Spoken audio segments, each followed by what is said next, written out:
Dzień za dniem, noc za nocą. Nasze życie upływa pod bezkresnym niebem. Marzymy o rzeczach wielkich, ale życzymy sobie rzeczy prostych. Myślami wybiegamy do przodu, ale jesteśmy świadomi, że życie toczy się tu i teraz. Spoglądamy w niebo z dobrego miejsca na ziemi.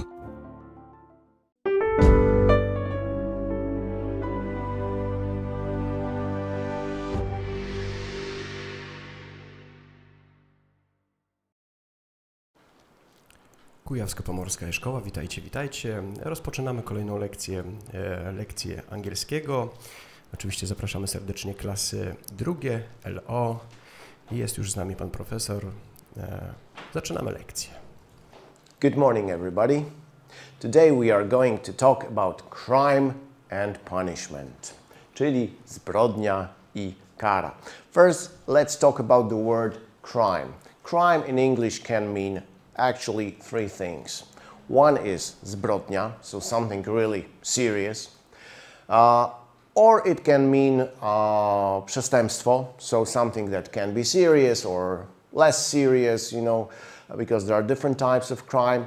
Crime also is a general term, general word for all the criminal offenses that people commit, so we also call it przestępczość. Yes, so zbrodnia, przestępstwo, przestępczość. This is all crime. All right, so when we talk about crime, it's good to know what types of crime there are, what kinds of crime people commit. So let's start with the most serious one, murder. Of course, everybody knows what murder means. The Polish word is similar, it's morderstwo. However, the word murder is like more common, more everyday word. In the police department, among the specialists, there is a more formal word used, homicide, which also means zabójstwo, morderstwo. It's interesting, when you watch, for example, American or British crime movies, crime series, very often the department in the police which investigate the murder is called homicide department, homicides or homicide department. You can very often see it on the doors of their offices, of their departments. Okay, so murder, homicide, zabójstwo. The second one is armed robbery or hold-up. Armed robbery is a napad. Armed means that you have some kind of arms, czyli broń. It can be a gun or it could be, I don't know, a machine gun, it could be a pistol, it could be a knife. So generally, this is what we call armed robbery. Another name for it is a hold-up, czyli napad. There is a small difference. I mean, robbery can be done inside, so you can rob a bank, a shop, an institution, a place which is like full of people. But robbery can also happen outside. For example, like, you know, in the street, somebody can rob you and so on and so on. Hold up, well, I think hold up is usually done inside. So you hold up a bank, a shop, I don't know, jewelers and things like that. The next one is assault. Assault is when somebody attacks you, usually in the street, but it can also be inside, and the person will beat you up, will cause some physical damage to you. To jest napaść. Fizyczna napaść, taka z pobiciem, pobicie. So this is what we call assault. The next one is mugging. Well, mugging is very similar to an assault. Actually, mugging is a type of assault. This is, mugging almost always happens in the street, so outside. Not necessarily in the street, but outside in general.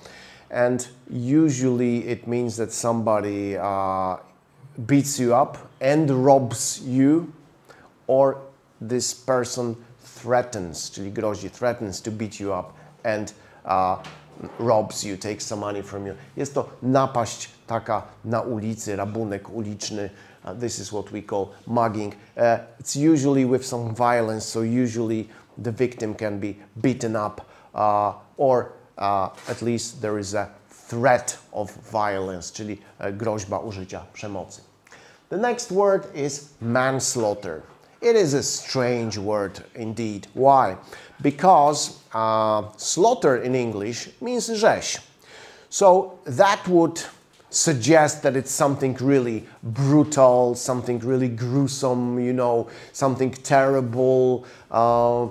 However, this is not actually so bad. I mean, manslaughter, unfortunately, means that you kill somebody, but you kill somebody by accident, unintentionally. So it means that you didn't want to kill this person, but it happened, it was an accident, for example, yes, or it just happened. In Polish, we call it nieumyślne spowodowanie śmierci, okay? So this is, yes, killing someone but without intention to kill, so it's by law less serious. I mean, it's not punished so seriously. Manslaughter. The next one is blackmail. What is blackmail? Well, the name suggests a little bit what it is, at least what it was in the past. This is a situation when somebody contacts you and threatens, czyli grozi, threatens, to reveal or expose, czyli ujawnić, reveal or expose some nasty facts about you, about your life, something embarrassing. So for example, let's suppose that somebody is married. Yes, a politician is married, but he has a lover, and somebody finds out about it. So somebody contacts this politician and says, hey, you either pay me $100,000 or I will expose you. I will tell everybody that you have a lover and your career will be over. This is called blackmail, czyli szantaż. Why is it called blackmail, czarna poczta? Well, because in the past, this demand to pay was usually sent by mail, yes, and because it was so negative, you call it blackmail. So, szantaż, yes, blackmail is szantaż. The next one, rape. Rape is sexual violence. This is gwałt. The next one is theft. Theft is an act of stealing, when you steal something. When you rob people of something, it's called theft, czyli kradzież. The next one is arson. Arson is a situation when you set fire to some place or some object. Why? Well, there are different reasons, yes. Some people just do it out of revenge. Some people do it for money. It can be a result of blackmail. Some people do it for insurance, yes, to get insurance after the fire. And some people are just sick, yes, I mean mentally sick, and they just feel the need to set fire to things. It, you know, brings them pleasure and so on and so on. So this is podpalenie, yes, arson. The next one is embezzlement and fraud. Let's talk about fraud first because it's a more general, it's a wider, broader term. Fraud is generally when you cheat people or institutions or companies, you cheat them to get some financial benefit, to gain something, yes? Czyli jest to oszustwo, defraudacja, so oszustwo generally. You can cheat, of course, we know that you can cheat people in different ways. Embezzlement is a very specific type of fraud. It is when you have access to some money that is not yours. So it's the money of other people, or it's the money that belongs to the company you work for, or is the money that you that belongs to the institution you work for, or you are a politician and it's the public money generally, yes, and you do something to take control of this money and to actually steal this money in a very sophisticated way. In Polish, embezzlement is defraudacja, sprzeniewierzenie. Okay, so you take the money out of public institution, company, or person. Okay, the next one is forgery or counterfeiting. This is a situation when you create false documents, false money, or, well, yeah, basically documents or money. I don't know what else you can counterfeit or money. Okay, you can also counterfeit some brand goods. If you have branded goods that cost a lot of money and they are created by very well-known brands, these goods are usually very expensive. So very often you create fakes. So you counterfeit, podrabiasz, you counterfeit the brand name, you counterfeit the product. So forgery to jest fałszerstwo. Forgery is almost always for documents and money. Counterfeiting can be used for everything. So money, documents, branded goods, yes, and so on and so on. Czyli fałszerstwo, podrabianie, and so on and so on. The next type of crime is kidnapping.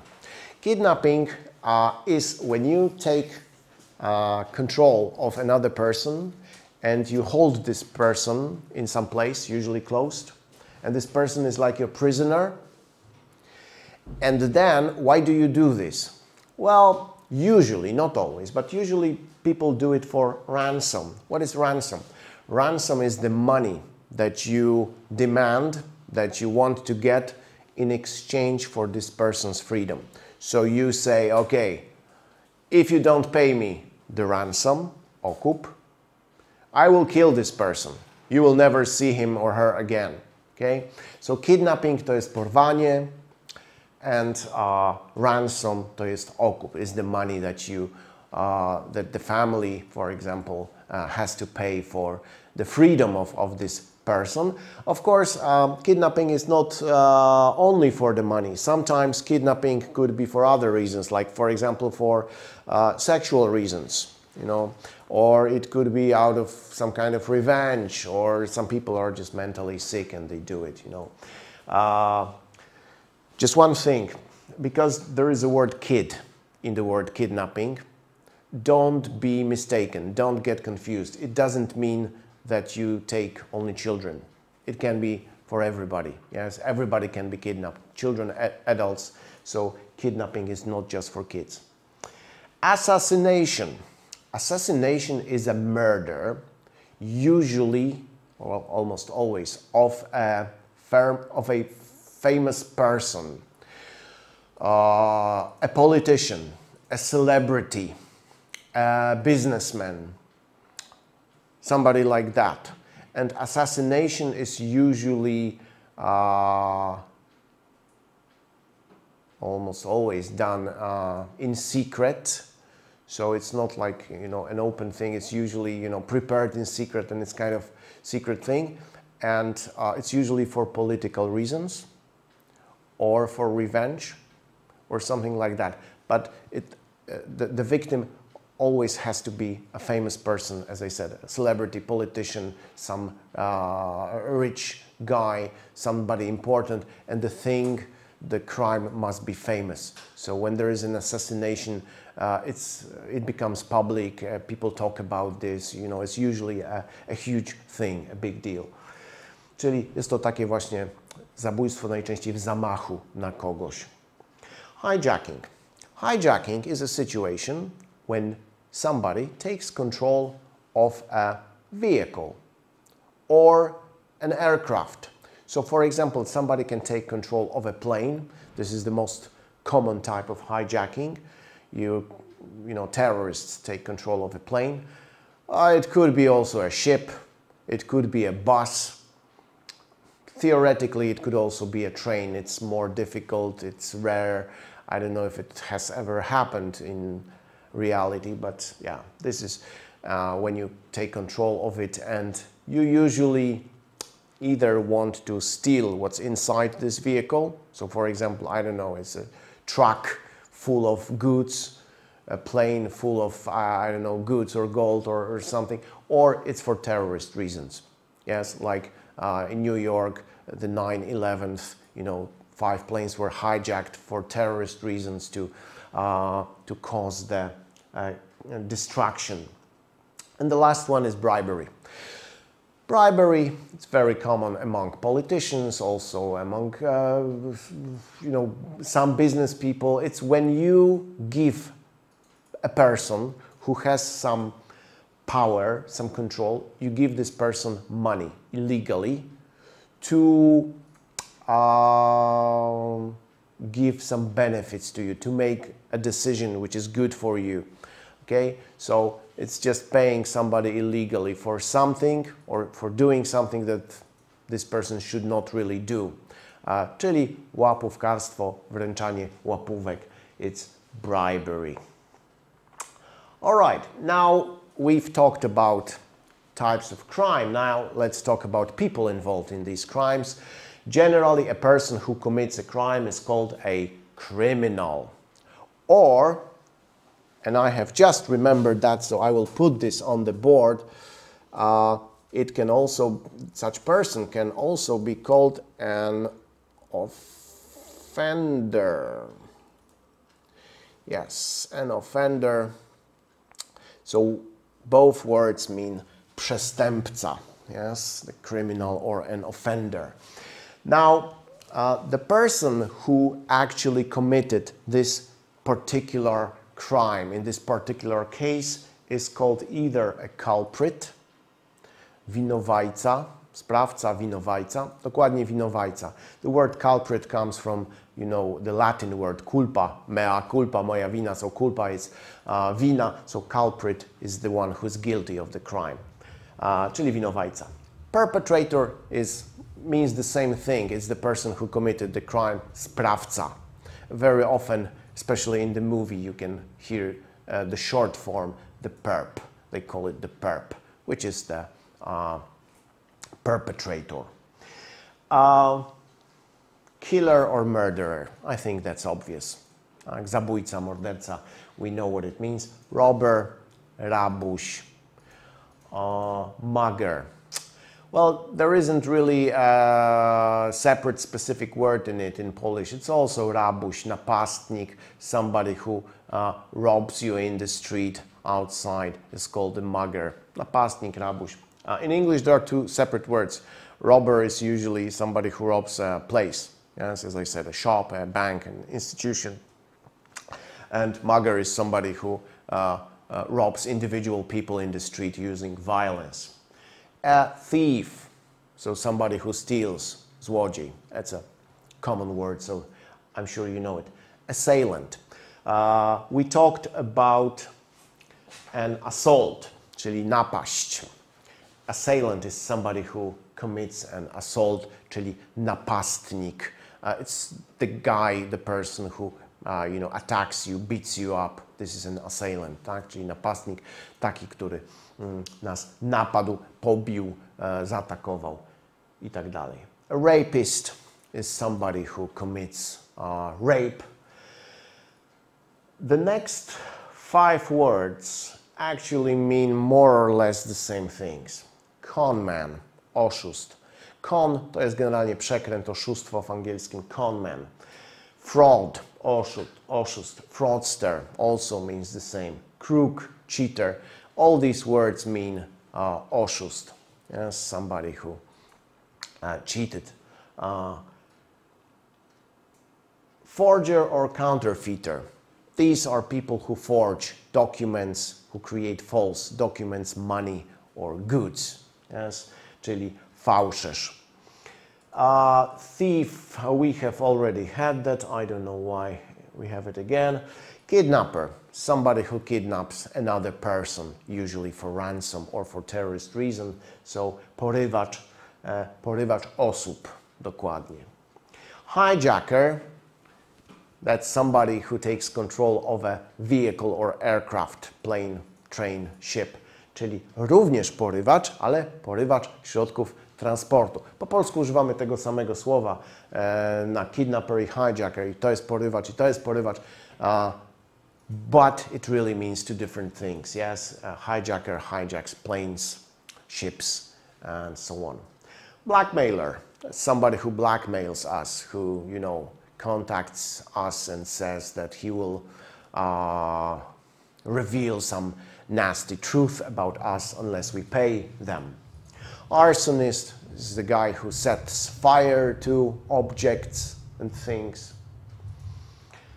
All right, now these criminals commit crimes, and committing crime is always some kind of action. So what are the verbs that we use to describe these crimes or offenses? So the most basic word is to commit a crime, czyli popełnić przestępstwo. Of course, kill, murder, it's obvious. Steal, you steal things, czyli kradniemy. Rape, czyli gwałt. The Bible and say, I swear to say or to tell the truth, only the truth and nothing but the truth. To jest złożyć przysięgę. It's used only in some countries. In America, yes. In Poland, I don't think so. I don't know really, but I don't think we take an oath. Then the defendant, czyli oskarżony, or the accused is the same person, is examined, interrogated. So they ask him questions. Sometimes it's the judge who asks him questions. Sometimes it's the prosecutor. Sometimes it's the defense lawyer. Yes, they in English we say they cross-examine him, czyli go przesłuchują, tak, po kolei. Also the witnesses testify. Testify means that in court the witnesses say what they saw, what they know, as they answer questions. To jest zeznawać. Testify, zeznawać. The prosecutor, prokurator, and the defense attorney presents the evidence, czyli przedstawiają dowody. And at the end, in America, the jury gives a verdict. What does it mean that the jury gives a verdict? Well, it means that the jury say that they find the defendant guilty, czyli uznają oskarżonego za winnego, or they find him not guilty. This is the only thing they do. Yes, they say guilty, not guilty. We, the jury, find the defendant guilty, or we, the jury, find the defendant not guilty. And then, depending on the verdict, guilty or not guilty, the defendant can be acquitted, which means you're free to go, you can go home, czyli uniewinniony, or if the jury says that the defendant is guilty, then he is convicted, skazany. When you are convicted, then the judge must say what will be your punishment. So in English we say that the judge gives or passes the sentence, czyli wydaje wyrok. So he says what will be your punishment. And what can be the punishment? Well, the defendant, the accused, czyli oskarżony, can be sentenced to, skazany na 5 years of prison, or some jail time, we say, czyli na więzienie ogólnie. Prison, jail, więzienie. Or he can be sentenced to suspended prison sentence. Suspended, zawieszony. So you don't go to prison, but you have to behave yourself for the, you know, some period of time, 2 years, 5 years, 1 year. Or if it's not a serious crime, you can do community work. Now, when you are in prison, or when you're going to go to prison, you are called the convict, czyli skazaniec. What can happen to a convict? Well, you can be on probation, which means you leave prison early than your sentence is, but then you have to behave yourself for some time. You have to be really good, you have to find a job, you have to report to some special office as in Polish być na zawieszeniu, być na zwolnieniu warunkowym. You can also be released from prison after some time, after your sentence is over, czyli zostać zwolnionym z więzienia. You can be released on bail, czyli zwolnionym za kaucją. Okay? After somebody pays a bond or bail. Bond to jest też rodzaj kaucji takiej komercyjnej. Są specjalne instytucje, które zajmują się wpłacaniem kaucji za przestępców. W zamian za jakąś opłatę wpłacają kaucję, tak? I taki przestępca do czasu na przykład procesu chodzi na wolności. Or you can just serve your sentence, czyli odbyć wyrok więzienia, okay, and then you are released. Okay, thank you very much. I think that's all what we need to know about crime and punishment. So I hope this has been useful to you. Thank you very much and goodbye.